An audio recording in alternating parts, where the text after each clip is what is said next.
그 뒤에 이상한 일이 있는데 무슨 일이냐 하면은 저는 후원에서 일하는 행자성인데 해인 총림 그 당시에 이 성철 스님 밑에서 성천 스님을 보좌를 해가지고 그 해인 총림 선방에서 윤화를 맡고 있는 해암 스님이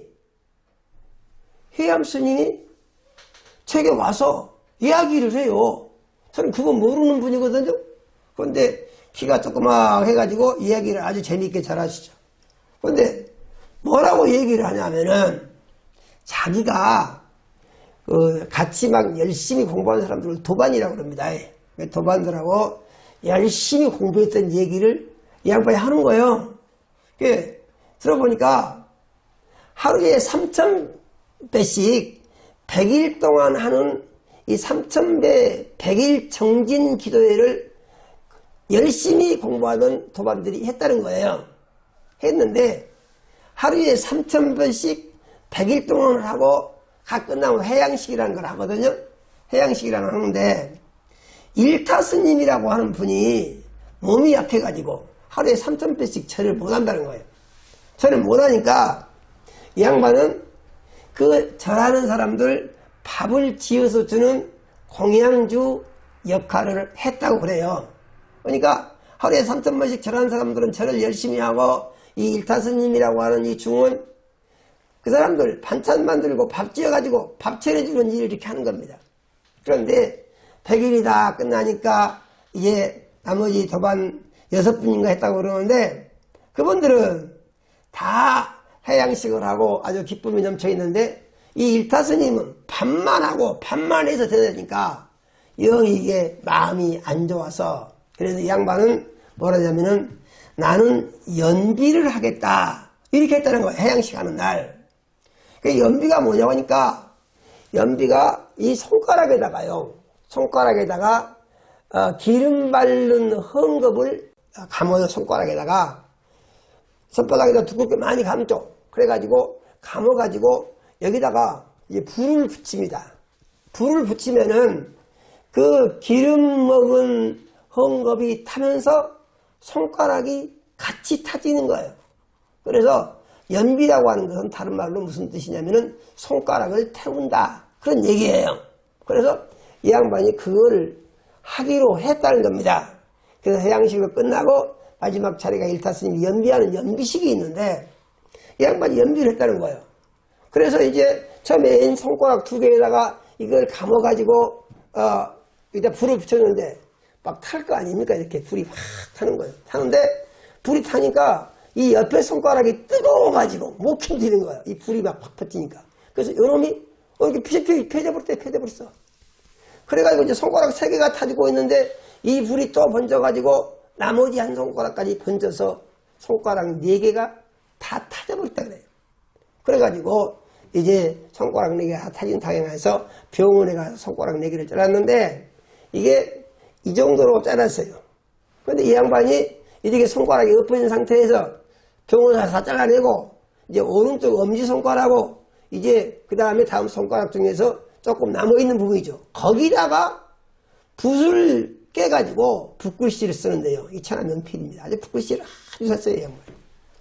그 이야기를 나한테 해줘요. 그 해양 스님이. 그래서 그마가 이야기를 듣고 가만히 생각을 해보니까 그 연비를 하면은 뭐가 좋은 거 있습니까? 그랬더니 이 몸을 들여서 일체 제신에게 제사를 지낸다 이것이 태우면은 그러면 그것이 말하자면은 이 영적으로 성장하고 성불을 하는데 좋다는 거예요. 그래서 그 말을 듣고 제가 마음에 생각하기를 나도 연비를 해야 되겠구나 생각을 하는데 저는 행자승이잖아요. 도반도 없고 그리고 감아서 이렇게 하고 싶고 또 그것도 따끔하고 그래서 어떤 생각을 했냐면은 그래 나는 그럴 여건이 안 되니까 내가 손가락 하나 잘라서 이 자른 손가락을 불 속에다 집어넣어 가지고 그때 생각으로요 일체 제신에게 내가 공양을 드리자 이런 생각을 했어요.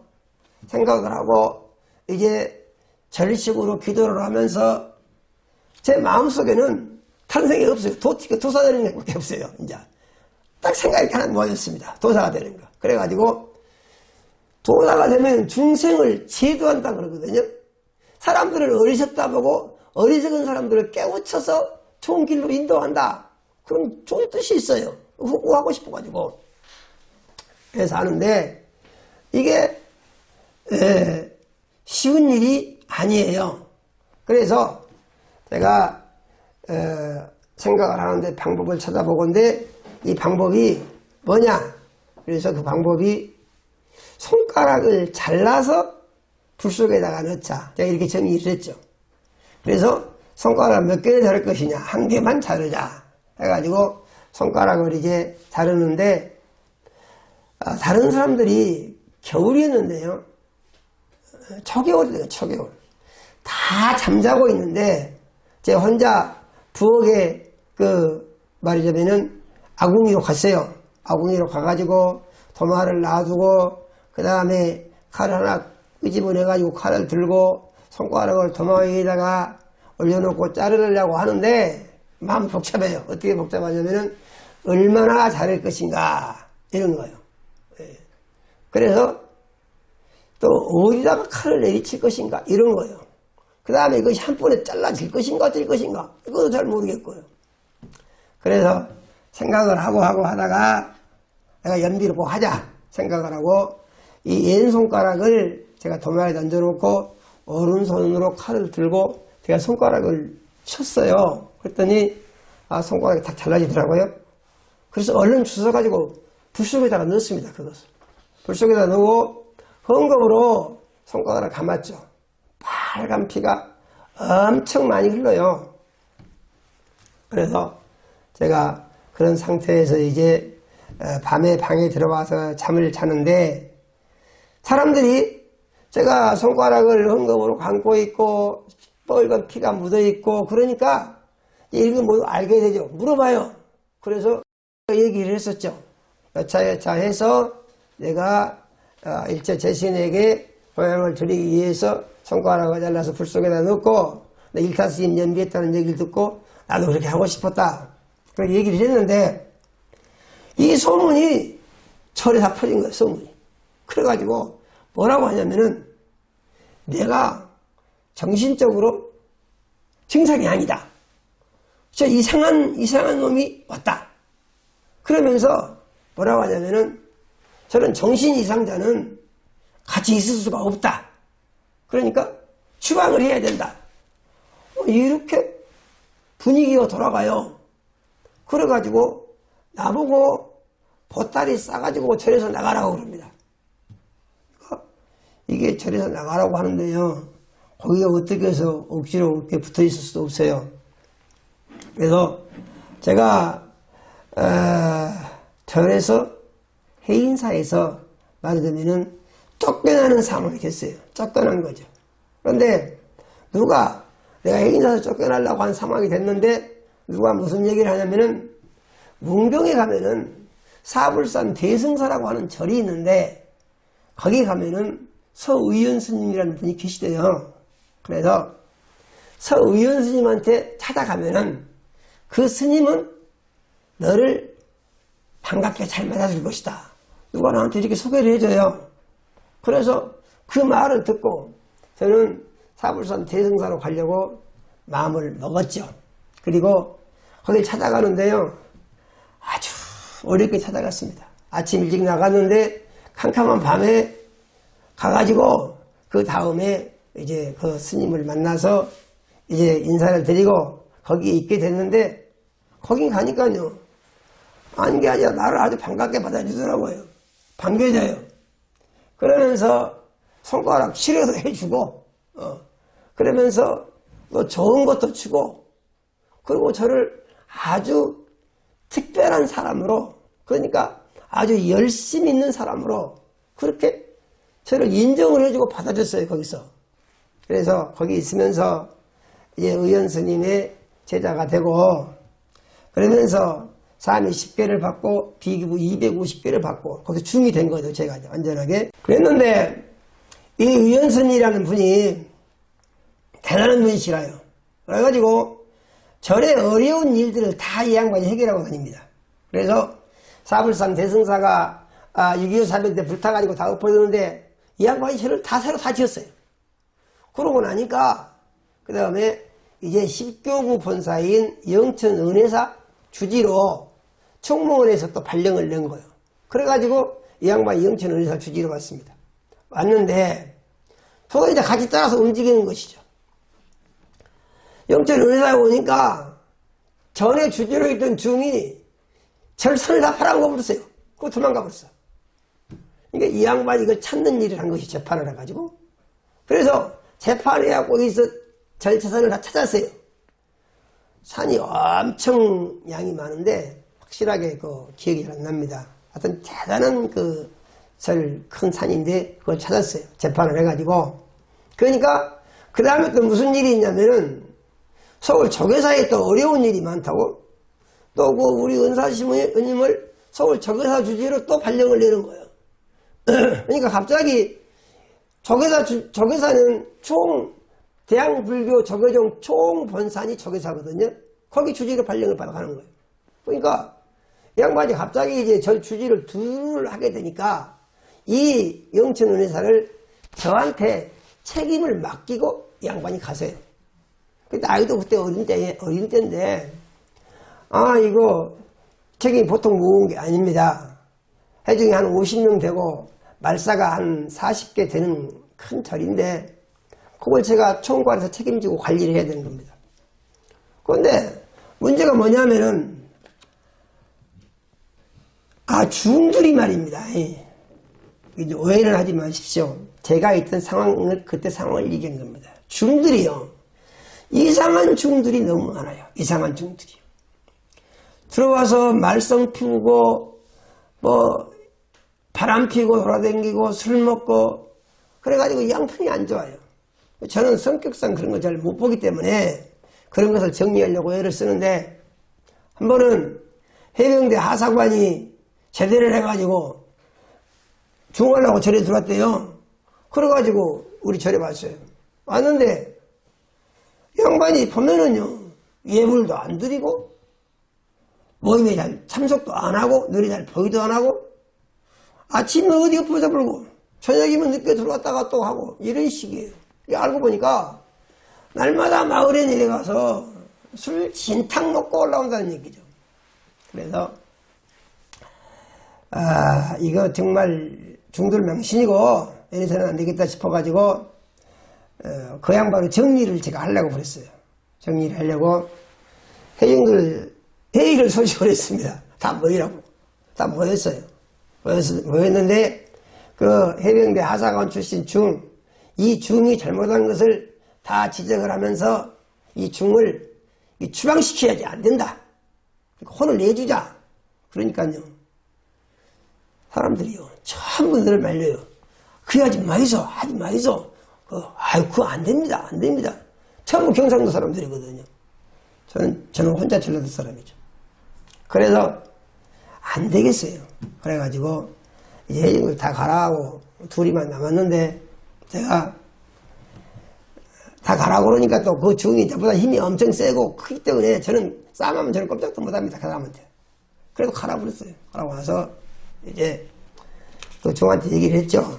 아니 속세를 버리고 머리를 깎고 먹물 옷을 입었으면 중답게 살아야지. 그러면 되겠어.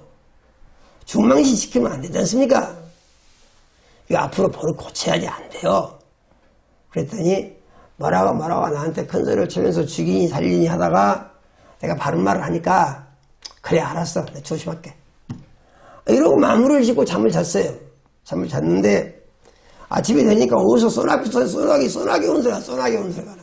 그래서 보니까 이 중이 밖에 나가서 툇마을에 서서 거기다 오줌을 누고 있는 거예요. 그걸 보고요 제가 속이 다 뒤집혔습니다. 그래서 그 날짜로 내가 이제 세속을 떠나서 도를 이루려고 저에 왔는데 이게 무슨 꼴이냐 싶어가지고 다시 해인사로 갔었죠. 거기에는 그 스님의 제자들이 또 다른 제자들이 있어서 거기다 임계를 하고 저 때문에 밀려갖고 있던 분들이 이제 제가 바톤을 넘겨주고 해인사로 간 것이죠. 인사 가가지고 정말 성불 하려고 엄청 노력 많이 했습니다. 제가 해인 총림 선방에 들어가가지고 그 성철 스님한테 직접 참선 지도를 받고 또 윤화 스님으로 있는 해암 스님과 많은 대화를 나누고 그러면서 참선 공부를 하는데요. 성철 스님이 가르치는 핵심적인 얘기가 뭐냐면은 도를 빨리 튀려면은 잠을 안 자야 된다는 거. 이것이 첫 번째고, 그 다음에 도를 빨리 튀려면은 모든 죄를 다 없애서 업장을 소멸해야 된다. 이 두 가지를 강조를 합니다. 그런데 지금은 예수 믿고 구원받았어. 하나님의 자녀가 되었으니 예수 믿기만 하게 되면은 누구든지 예수를 주인 삼고 흘린 피의 공로를 의지해서 지은 죄를 회개하면 죄가 없어지잖아요. 그런데 거기는 그런 게 없어요. 고행을 해야 죄가 없어진다고 합니다. 그 다음에 죄가 얼마나 없어진지 그것도 불확실합니다. 그리고 가장 절망적인 것은 또 전생에 지은 죄가 있다고 해요. 전생에. 그래서 전생에는 무슨 죄를 얼마나 지었는지도 모르는데 전생에 지은 죄도 다 없애야 된다고 그래요. 그래야 도를 이룰 수 있다고 합니다. 이거 갈수록 태산이 보통 깜깜한 일이 아니에요. 그리고 도를 빨리 이루고 싶으면은 잠을 자지 말아야 된다고 그래요. 잠이요. 잠을 자면은 도를 이룰 수가 없다고 합니다. 그래서 이 업장 소멸하는 것은 얼마나 하는지 알 수가 없으니까 그건 뒤로 미루고 잠 안 자는 것은 내가 노력해 살 수 있겠다. 그래서 잠 안 자는 것부터 시작을 하자 하고 제가 잠을 안 자기 시작했어요. 그래가지고 잠을 안 자는데요. 다른 사람들 다 잠잘 때 바위에 앉아서 눈에다가 힘을 주고 눈을 부릅뜨고 있어야 합니다. 밤새 그렇게 있어야 해요. 이게 잠 안 잔다는 게요. 보통 힘든 일이 아닙니다. 많은 사람들이 불면증 걸려가지고 불면증 때문에 힘들어 하시죠. 그런데 잠을 안 자려고 애를 쓰면은요, 잠이요, 엄청나게 옵니다.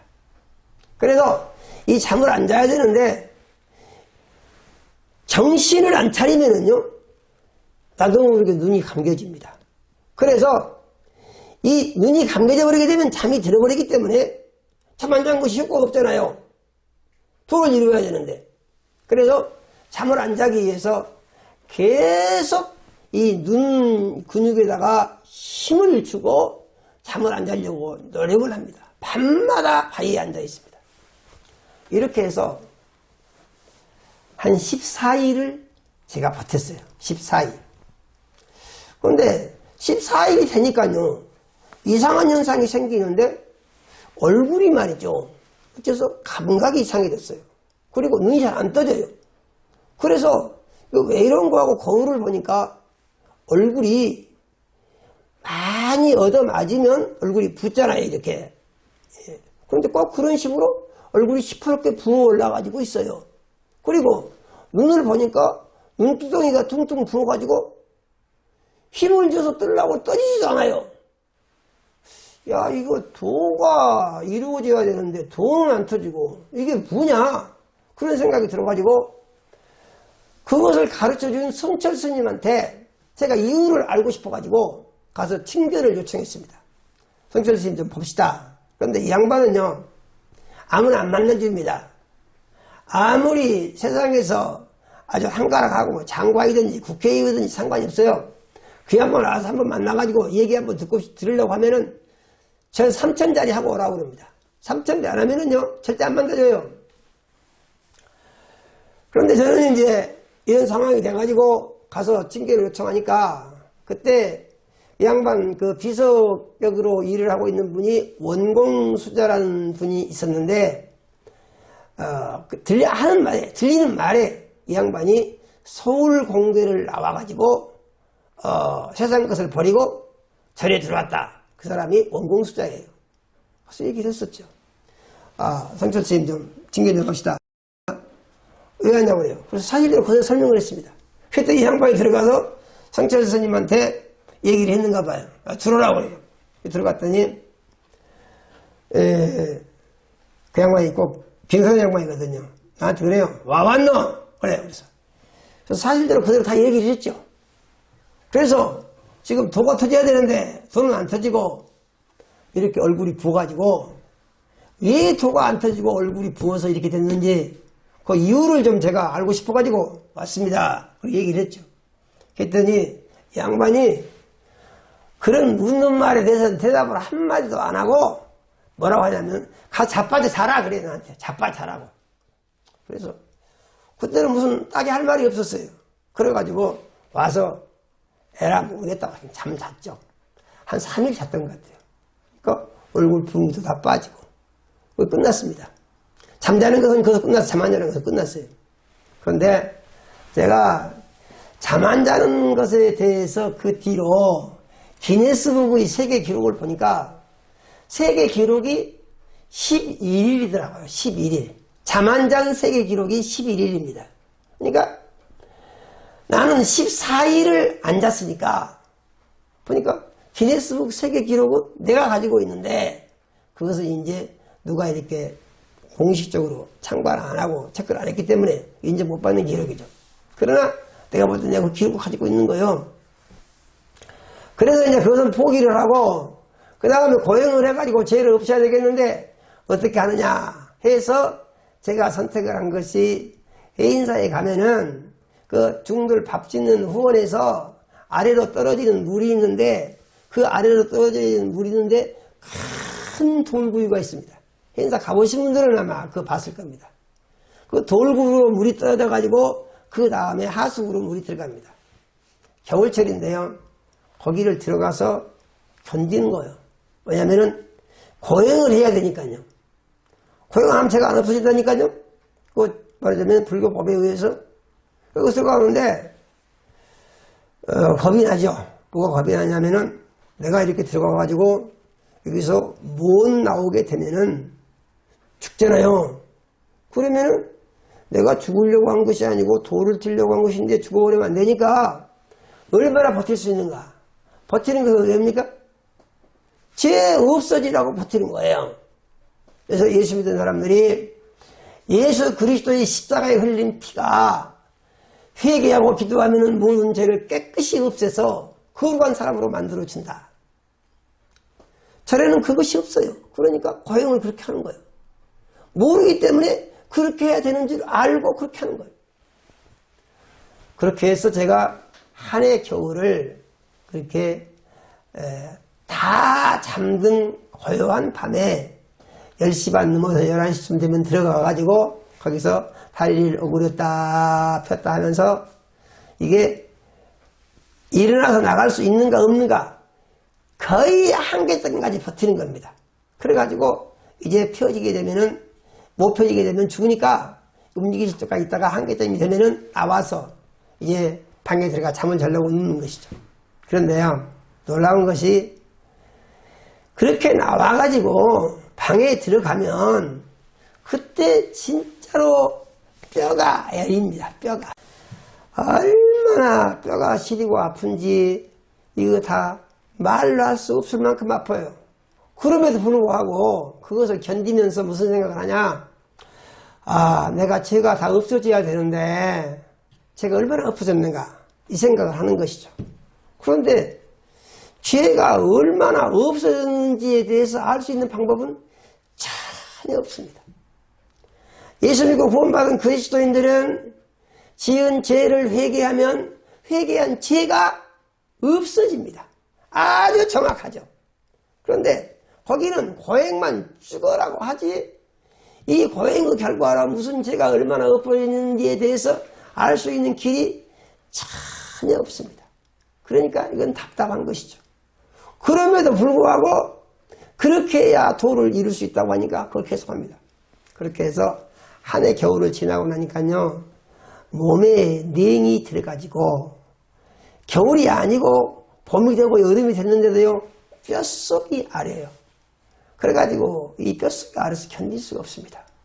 아, 그래서 이것은 더 이상 못하겠구나 이런 생각을 하고 그 뒤로부터는 이제 일부러 그 불안된 방에서 사는 또 그런 고행을 선택적으로 하고 이렇게 하는데요.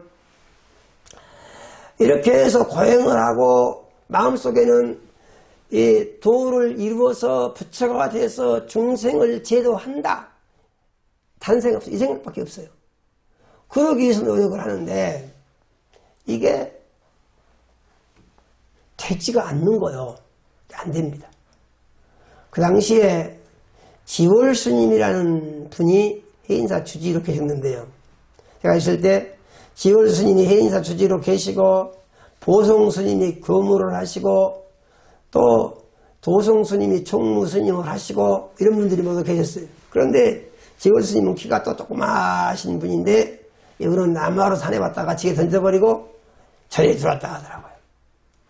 그분인데 그분이 늘 저를 찾아와가지고 얘기를 하세요. 무슨 얘기를 하시냐면은 맨 도 틸라고 도 닦다 죽은 사람들 얘기만 합니다. 암괴수자는 몇 년도에 어디 산골짜기에서 죽고 암괴수자는 어디 산골짜기에서 죽고 듣기가 싫어 내가.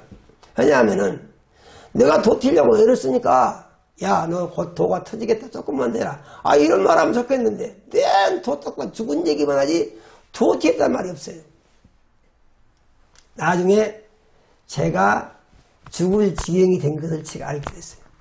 그래서 이게 이제 용기도 없어지고 힘도 없어지고 그리고 고행할 생각도 없어지고 죽을 것만 같으니까 그래서 죽을 지경이 돼서 그래서 이제 생각을 해보니까 은사 스님이 서의연 스님, 의연 스님은 정말 대단한 분이세요. 25대 26대 조계종 총무원장을 하신 분이 그분이세요. 서울 조계사 주지로 있으니까 가서 내가 돈 주라고 하면은 돈은 얼마든지 줄 수 있는 분이죠. 그런데 가서 나 몸이 아프니까 돈 좀 주시오. 약 좀 사 먹으랍니다. 그 말을 하려고 생각을 해보니까 내가 아무리 생각해봐도 그 말을 할 수 있는 자신감이 생기질 않아요. 내가 입이 안 들어서 말을 못할 것 같아. 그래가지고 약가보드로 해인사에서 나왔다가 4년 만에 제 집이 전남 영암인데요. 영암에 집으로 제가 4년 만에 나왔습니다.